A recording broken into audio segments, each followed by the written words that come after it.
제가 2주 전 설교에서 만약 우리도 한국의 교회들처럼 예배당에 모이지 않고 온라인으로 예배를 드리게 되면 예배를 잘 드리시겠느냐고 여쭤봤던 것 기억하십니까?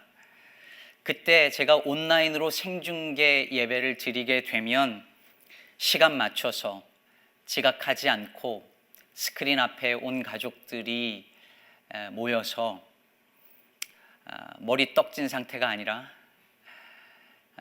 잘 씻고 또 잘 입고 성경 찬송 가지고 잠옷 입은 상태가 아니라 옷을 차려 입고 그렇게 예배할 수 있겠느냐고 여쭤보았었습니다. 지금 이 시간에 그런 정성된 모습으로 예배를 드리고 있으리라 생각합니다. 예상하기로는 아마 여자분들이 화장은 안 하셨을 가능성은 있지만 그래도 지금 옷 입으러 가실 필요는 없습니다. 하나님 앞에 오늘 이 예배가 정성스러운 예배, 우리의 평소의 예배와 다를 바 없는 바른 예배가 되어졌으면 좋겠습니다.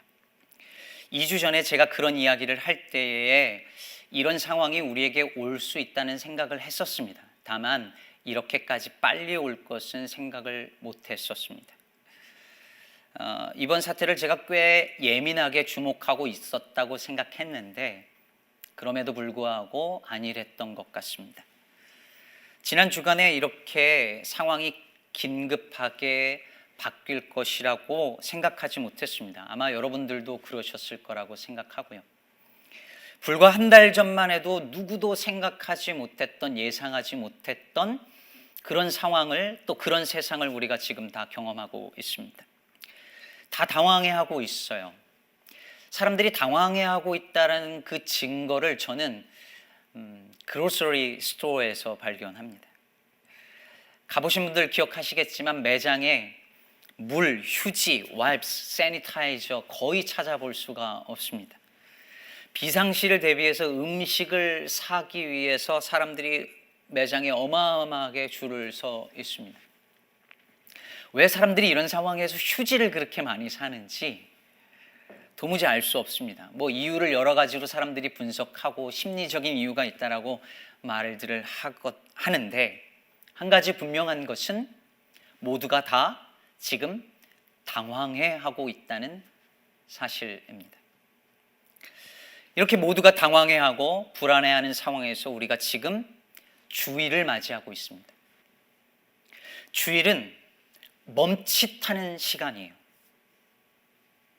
하던 일만 멈칫하는 것이 아니라 당황해하고 불안해하고 정신없이 떠밀려가던 우리의 마음도 이제 잠시 멈칫하는 시간입니다.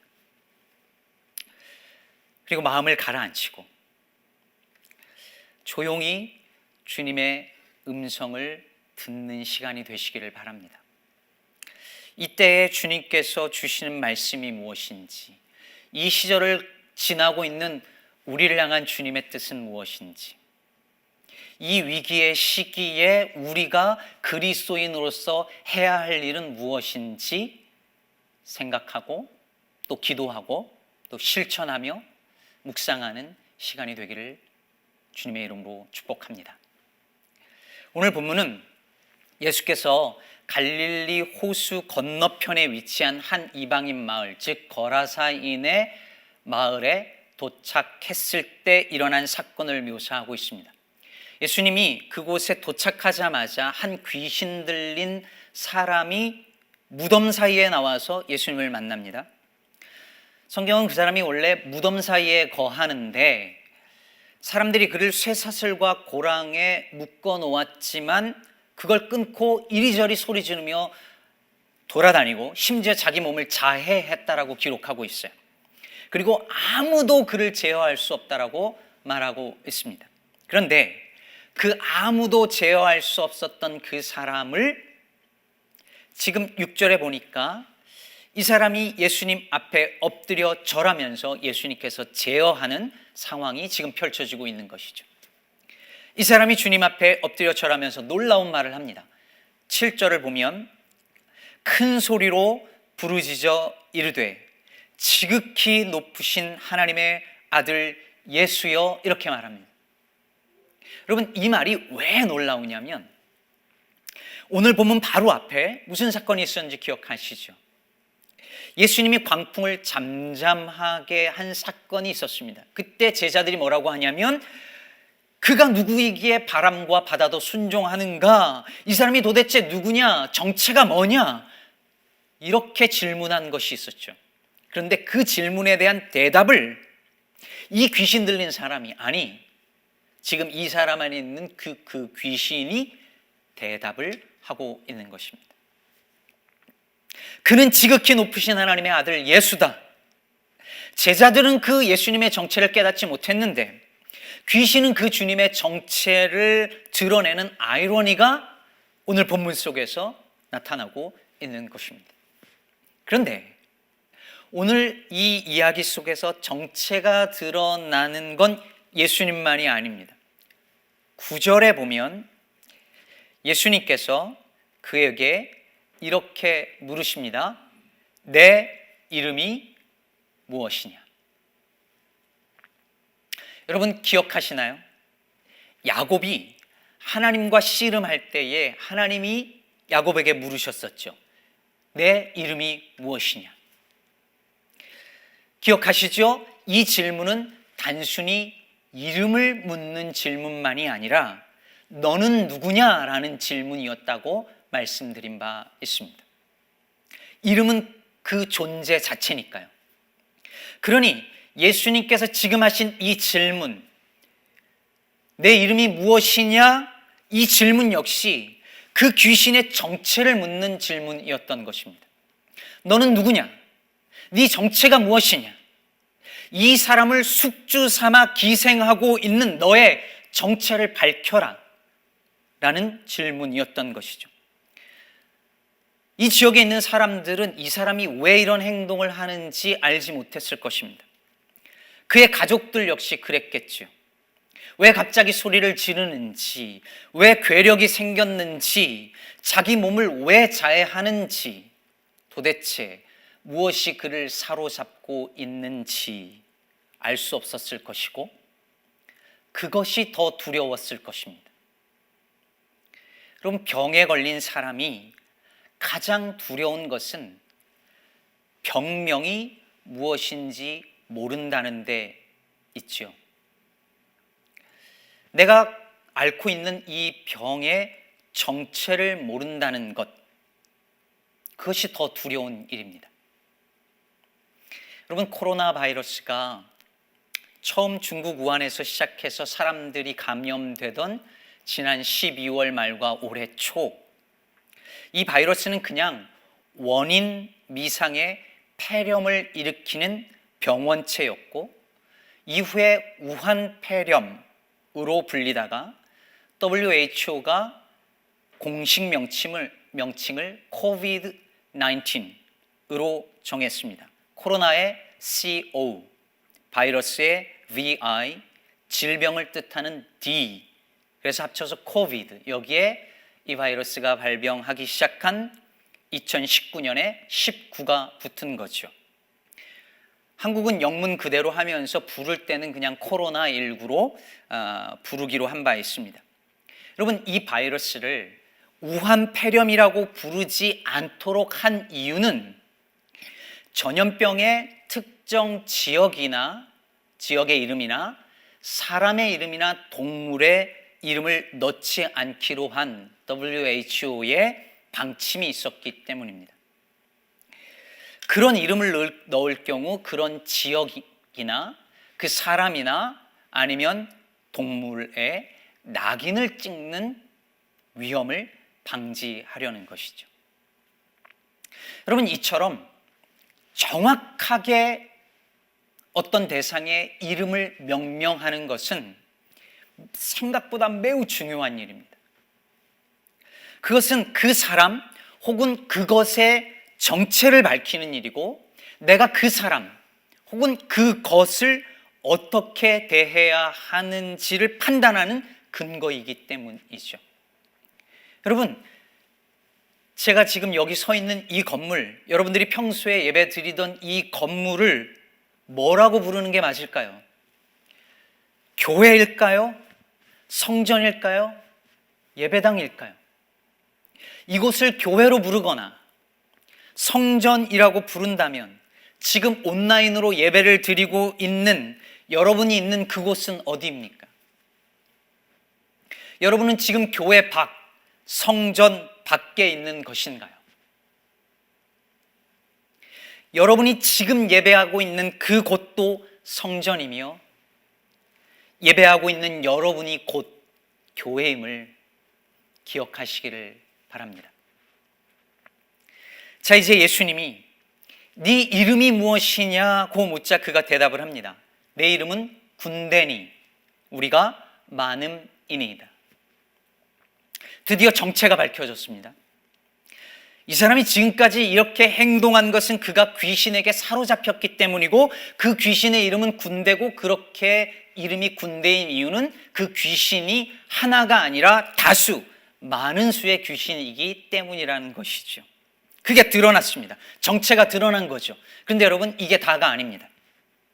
이 귀신이 군대 귀신이라고 하는 이 이면에는 마가복음을 쓴 마가가 밝혀내는 이 귀신의 또 다른 정체가 숨겨져 있습니다. 여기서 군대라는 단어는 헬라어로 레기온인데, 레기온은 약 6천 명으로 편성된 로마군 군대를 가리키는 단어입니다. 실제로 오늘 본문이 펼쳐지고 있는 이 데가볼리 지역에는 로마군이 주둔하고 있었고 이 지역 일대가 다 로마의 통치 아래 있었습니다. 로마는 군대의 힘을 이용해서 그 지역 사람들을 다스리고 있었고 아무도 그 힘을 제어할 수 없었습니다. 그러므로 여러분, 오늘 이 군대 귀신에 사로잡힌 이 사람은 로마 제국의 힘에 사로잡혀 있었던 그곳의 유대인과 이방인 그 지역에 있는 모든 백성들의 현실을 상징적으로 보여주고 있는 것이죠. 자, 이제 이 귀신의 정체가 더 밝혀졌습니다. 그럼 다 밝혀진 걸까요? 아직 다 아닙니다. 이 귀신의 뒤에 로마가 있었는데 그 뒤에 또 다른 세력이 있습니다. 지난 주일 설교에도 말씀드렸던 것처럼 예수님께서 이 땅에 오셔서 전하신 복음이 하나님의 나라 복음이었습니다. 하나님이 통치하시는 나라죠. 그래서 이 나라가 가까이 왔다는 말은 무엇이냐면 사탄이 지배하고 다스리는 세상을 주님이 이기시고 주께서 다스리시는 나라가 임한다는 말씀입니다. 이걸 상징적으로 보여주는 사건들이 뭐였냐면 마가복음에서 예수님께서 병을 고치시고 귀신을 쫓아내는 장면들인 거죠. 즉 사탄의 나라가 붕괴되는 것을 예수님이 귀신을 쫓아내는 것을 통하여서 데몬스트레이트 하고 계신 것입니다. 그러므로 오늘 본문은 이 거라사 광인을 귀신이 다스리고 있는데 이 귀신의 정체 이면에 로마가 있고 그리고 로마 이면에 악의 세력, 즉 사탄의 세력이 존재하고 있음을 보여주는 것이죠. 동시에 그 귀신을 쫓아냄으로 말미암아, 그 군대 귀신을 쫓아냄으로 말미암아 로마라고 하는 나라와 그 로마를 통하여서 역사하는 사탄의 나라를 주님이 이기시고 하나님의 나라가 임하고 있다는 것을 주님께서 선포하고 계신 것입니다. 사랑하는 여러분, 여기에 예수 믿는 우리 모두의 사명이 있습니다. 예수님의 제자로 살아가는 우리의 사명은 예수님이 그러셨던 것처럼 하나님의 나라의 복음을 전하는 것인데 이 복음을 전하기 위해서 우리가 먼저 해야 할 일이 뭐냐면 이 세상을 사로잡고 있는 그 악의 정체를 밝혀내는 것, 그의 이름을 알아내는 것, 그것이 우리의 우선적인 사명인 것입니다. 여러분, 이 미국 사회를 사로잡고 있는 귀신은 무엇일까요? 가장 강력한 귀신은 총기 귀신일 것입니다. 미국 역사 초기부터 지금까지 미국인들의 정신세계와 문화를 사로잡고 있는 귀신이죠. 이 총기 귀신에 사로잡힌 사람들, 그리고 이 사회를 아무도 제어하지 못하고 있습니다. 그런가 하면 돈 귀신 혹은 자본이라는 귀신 역시 강력한 힘으로 미국인들을 다스리고 있습니다. 풍요의 귀신이 사람들의 정신과 영혼을 지배하고 있습니다. 요즘 우리를 사로잡고 있는 건 무엇일까요? 코로나 바이러스일까요? 그것만 보면 아직 다 정체를 밝혀내지 못하는 겁니다. 여러분, 중세시대 흑사병이 창궐했을 때에 유럽 인구의 3분의 1 이상이 죽었습니다. 어떤 분들은 반 이상 혹은 그 이상이라고도 합니다. 의학이 아직 발달하지 못했던 시절이었으니 그 해석을 하기도, 그 원인을 분석하기도 어려웠을 것이고 그 정체가 무엇인지도 몰랐을 거예요. 그러니 온갖 추측과 루머가 난무했고, 그 추측과 루머 중에 대표적인 것이 무엇이었냐면 유대인들이 이 전염병을 퍼뜨렸다는 루머였습니다. 왜냐하면 상대적으로 유대인들이 전염병에 감염되는 수가 적었대요. 그 이유를 분석해 보니까 유대인들은 정결법을 지키다 보니 위생관념이 철저했고 그래서 바이러스에 노출되는 가능성이 줄었던 것이죠. 그런데 이걸 알지 못했던 유럽인들이 유대인들이 전염병을 퍼뜨렸다고 소문을 낸 거죠. 유대인들을 보면서 전염병의 원인으로 지목하고 혐오하면서 결국 유대인들을 향한 대규모 학살까지 이어졌었습니다.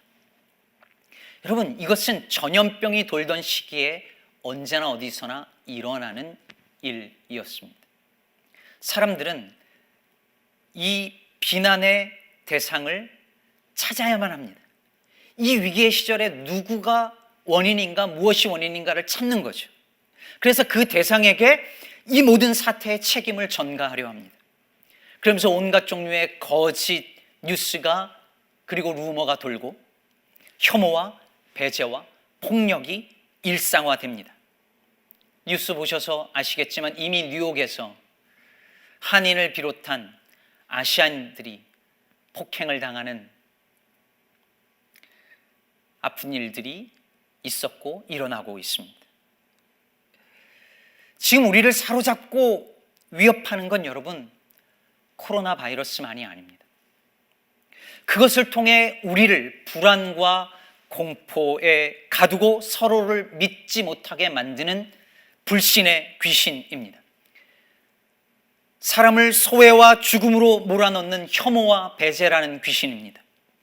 남들은 병에 걸리든 말든 나와 내 가족의 건강과 안녕만을 신경 쓰게 만드는 이기주의라는 귀신입니다. 물건을 사재기해서 쌓아 놓아야만 안심이 되게 만드는 불안과 거짓 평안이라는 이름의 귀신입니다.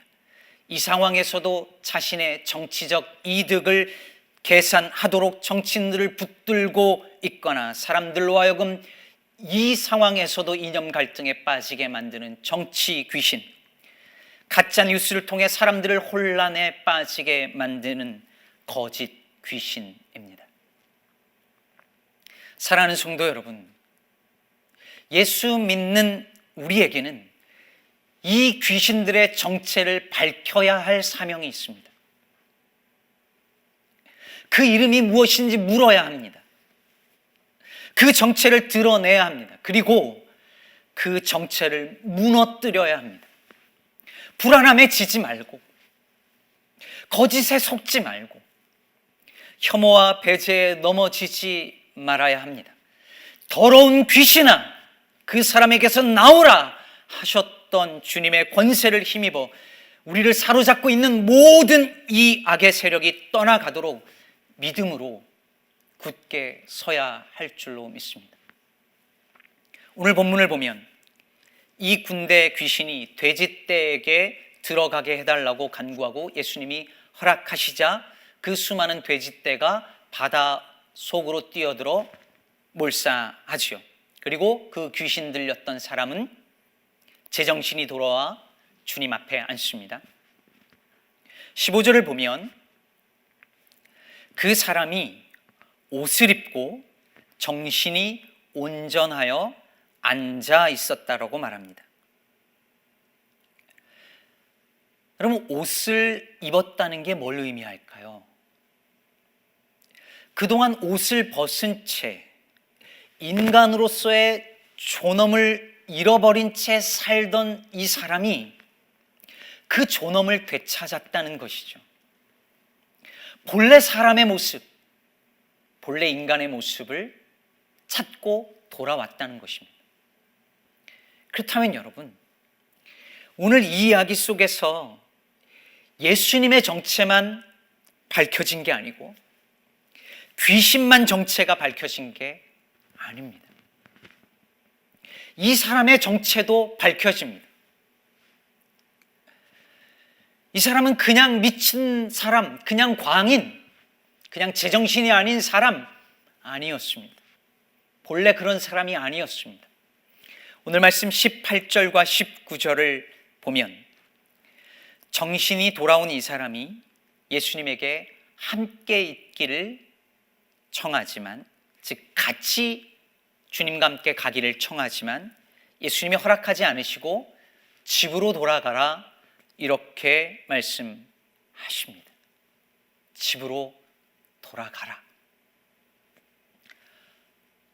여러분, 이 사람에게도 집이 있었던 거예요. 원래 무덤 사이에서 살던 사람이 아니었습니다.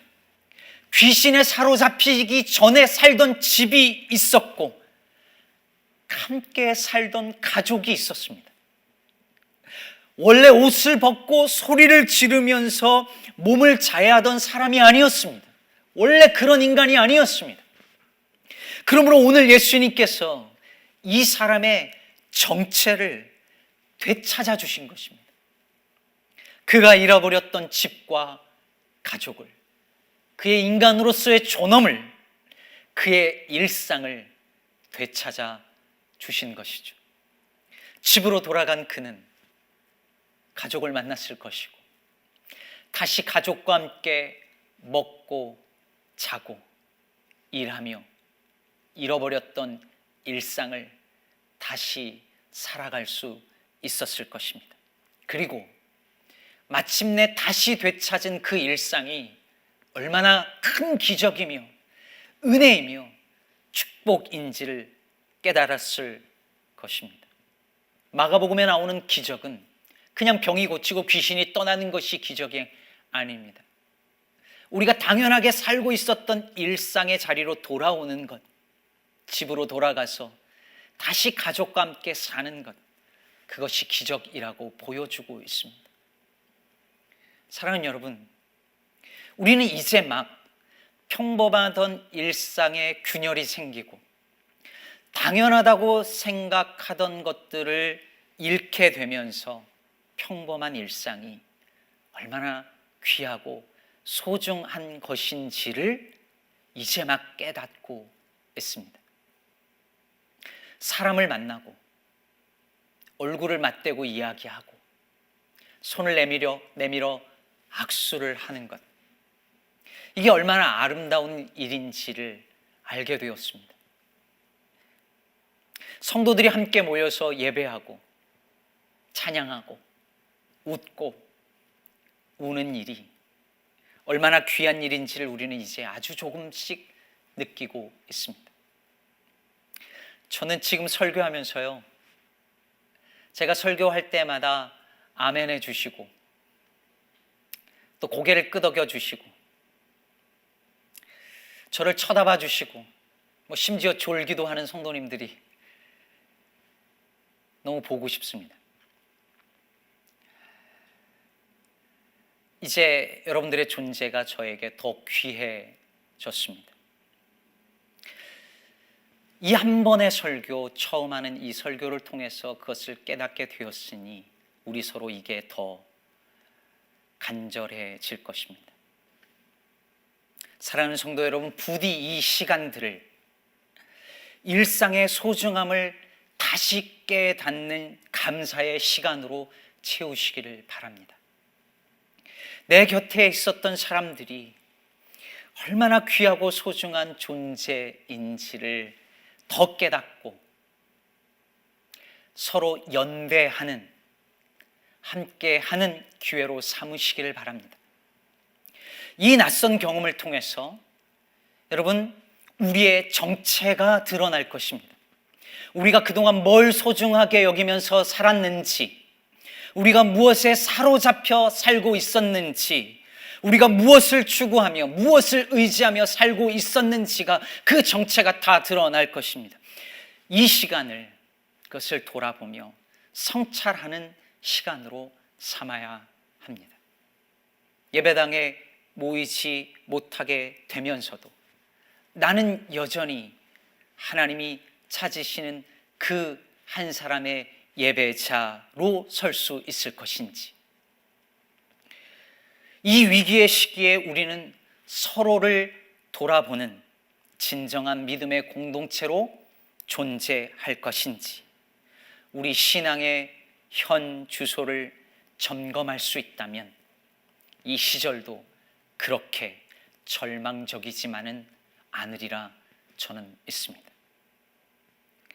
이성부 시인의 봄이라는 시는 이렇게 시작합니다. 기다리지 않아도 오고 기다림마저 잃었을 때에도 너는 온다. 기다림마저 잃어버린 것 같은 춥고 긴 겨울이라도 봄은 옵니다. 우리에게도 봄은 올 것입니다. 집으로 돌아갈 것입니다. 결국 일상으로 돌아갈 것입니다. 다시 성도들 곁으로 돌아갈 것입니다. 그런데 예전과 똑같은 모습으로 혹은 더 나빠진 모습으로 돌아가지 않았으면 좋겠습니다. 집으로, 우리가 본래 있었던 그 일상의 자리로 돌아가게 될 그 시간에 우리를 사로잡고 있었던 것들의 정체를 파악하고 거기로부터 자유롭게 되며 동시에 예수 믿는 자로서의 나의 정체 또한 새롭게 깨닫는 은혜의 시간이 되어서 더 나은 그리스도인, 더 주님을 사랑하고 이웃을 사랑하는 그런 그리스도인의 모습이 되어서 돌아가게 되기를 주님의 이름으로 축복합니다. 한 주 동안 사랑하는 여러분의 삶에 주님의 은혜와 평강이 가득하기를 우리 주 예수 그리스도의 이름으로 축복합니다. 아멘.